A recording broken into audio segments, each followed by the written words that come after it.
Bon, un train de 150 mètres de long roule à la vitesse de 54 km/h. Quel temps mettra-t-elle pour traverser un tunnel de 300 mètres de long? Donc, ce qu'on sait, c'est qu'on connaît la vitesse en km/h. On peut l'avoir en mètres par seconde parce qu'on peut diviser par 3,6. Le train faisant 350 mètres, il faut juste trouver le temps que le temps doit mettre le train pour traverser tout le tunnel, connaissant sa vitesse et sa longueur, la longueur du train et la longueur du tunnel. Donc, la première chose à faire, c'est de faire un petit dessin comme ceci. Vous mettez un repère indé, bien sûr, au IJ, enfin, je m'excuse, au IX. Alors, le mouvement est un MRU, c'est un MRU, donc mouvement rectiligne uniforme, donc c'est des équations classiques de l'espace en fonction du temps, mais ici on recherche le temps, c'est-à-dire qu'on aura ici l'équation x égale x0 plus v fois t, sachant que le x0 je vais positionner et x0 égale 0. Donc je vais avoir x égale v fois t. Alors, le x0, il est où? Ben, c'est l'entrée du tunnel. Donc si vous voulez, je vais prendre ce train.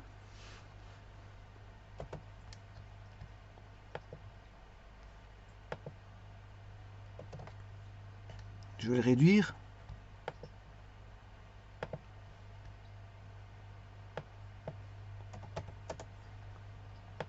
Ah, bon, le tunnel fait quand même... Bon, je vais prendre ça en tant que tunnel. Hein. Parce que c'est vrai que le tunnel fait 300 mètres. Ce qui veut dire que le train fait la moitié. Je vais remettre un train qui arrive comme ceci. Voilà le train. Voilà. Ça, c'est le train. Je recommence le dessin parce que c'est vrai qu'ici, ça va pas du tout. Bon, je vais recommencer. Bon, je vais prendre le train. C'est ceci. Mais je vais l'entrecouper. Sinon, j'aurai pas j'aurai plus de place. Entrecouper ici. Et le raccorder, bien sûr.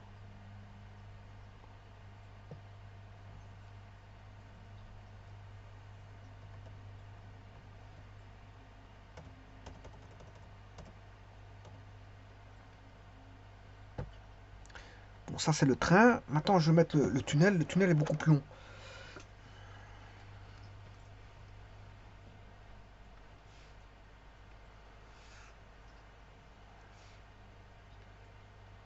On va mettre un tunnel comme ceci.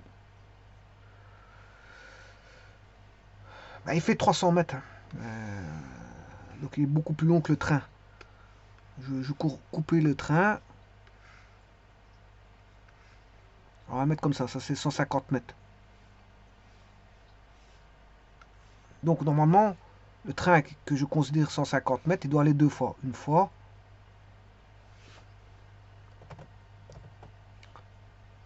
Il doit aller deux fois. Donc il faut que je fasse un tunnel de 300 mètres qui vaut deux fois le train.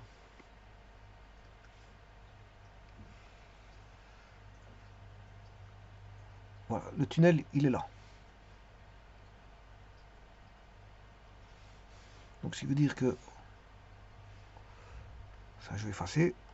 Hop. J'efface ce premier train. Voilà. Et on a notre tunnel.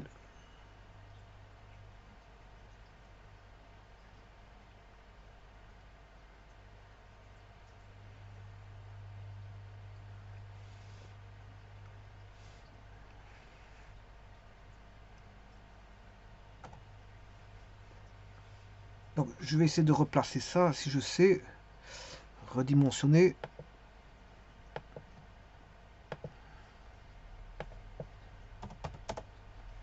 Ça c'est possible. Alors maintenant le train, il arrive.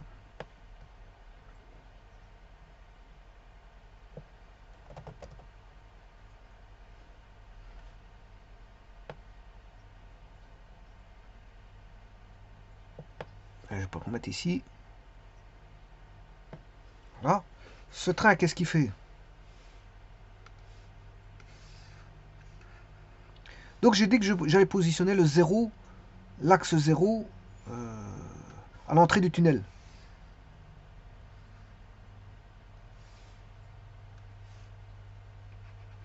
Zéro. Donc le tunnel il fait 300 mètres, donc on est là à 300. Et ça c'est l'axe X. Et donc le train va à une certaine vitesse qui est de, je l'ai dit tout à l'heure, 54 km/h, c'est-à-dire 54 km/h, c'est 15 mètres par seconde en divisant par 3,6. Donc la vitesse c'est 3, ça c'est la vitesse projetée sur l'axe. C'est pour ça que je prends le scalaire, 3, c'est 15 mètres par seconde. Voilà, il va à la vitesse de 15 mètres par seconde. Alors le x0, j'ai dit que je prenais, c'est le 0, l'entrée du tunnel. Le 0, c'est l'entrée du tunnel. Je mets un vecteur de base i. Bien sûr, il n'est pas à l'échelle, donc je vais mettre 2 barres. Voilà. Et donc, le train ici, il fait 150 mètres.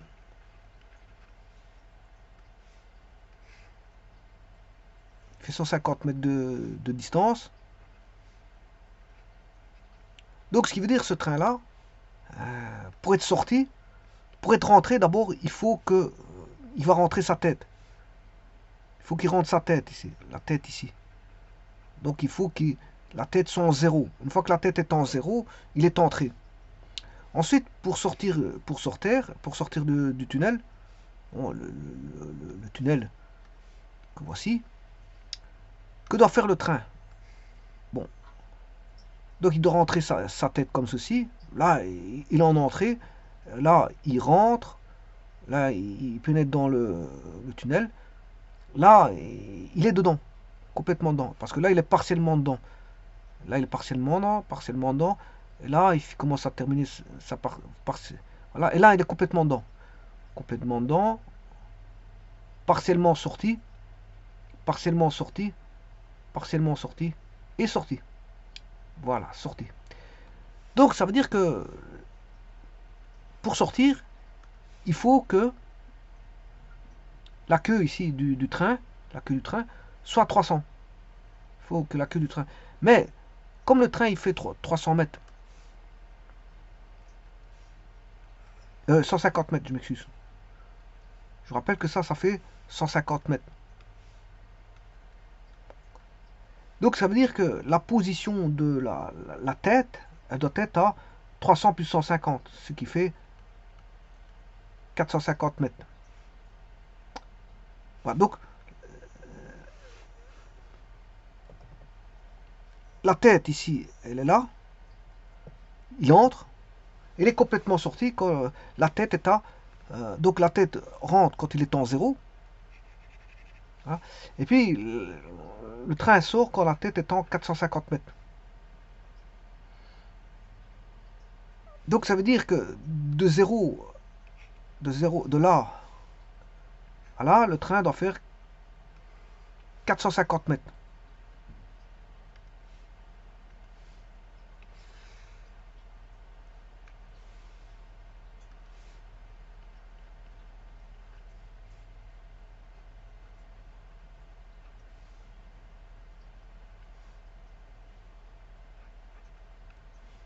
Il doit faire 450 mètres.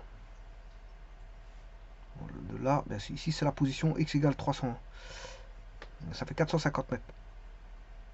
Bon, on sait bien qu'il va à la vitesse de 15 mètres par seconde. Donc x est égal à x0 plus v fois t. Le x0, ça fait 0. On commence à l'origine. L'entrée commence à rentrer ici en 0. Donc v fois t. Le v, c'est 15 mètres. Donc x égale 15t. Donc quel est le temps? Le temps, c'est x sur 15. Or, le x, il doit parcourir 450 mètres pour que le train, 450 mètres pour que la tête soit sortie, pour que la tête doit être à 450 mètres pour que le train soit sorti complètement. Et donc, comme il va à 15 mètres par seconde, ben, on s'est trouvé le rapport. Donc le temps 450 divisé par, ça fait 30, parce que 45 divisé par 3, 45 divisé par 15, ça fait 3. Combien un 0, c'est 30 secondes. Donc, combien de temps? Ben, c'est 30 secondes. Le temps égale 30 secondes pour sortir du tunnel. Je vous remercie.